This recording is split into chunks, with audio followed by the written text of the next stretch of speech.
Anda nak buat bisnes, tapi modal saja mungkin boleh cari. Yang paling ramai takut nak buat bisnes ni, tak reti, tak ada skill, macam-macam lah alasan lain kan. Yang banyak orang cakap apa dia? Takut gagal. Betul tak? Ramai orang nak buat bisnes tapi takut gagal. Let's nak bagi tahu satu bisnes ni yang best. Kita punya student yang datang kelas ramai dah berjaya. Walaupun dia hanya suri rumah.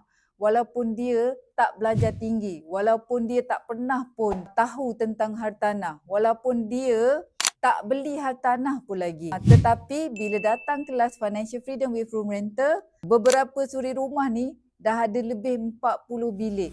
Bayangkan satu bilik untung 200. Siapa nak bagi? Kalau you all nak tahu macam mana mereka ni buat, let's bawakan mereka join kelas sekali. You all boleh bertanya dengan mereka yang dah berjaya ni. So diorang jadi testimoni, cerita diorang ni bermula daripada zero, datang kelas tak ada apa, blur-blur juga, tapi hari ni dah ada lebih 40 bilik. So kalau lebih 40 bilik, RM200 satu bilik, dah RM8,000. Siapa nak bagi?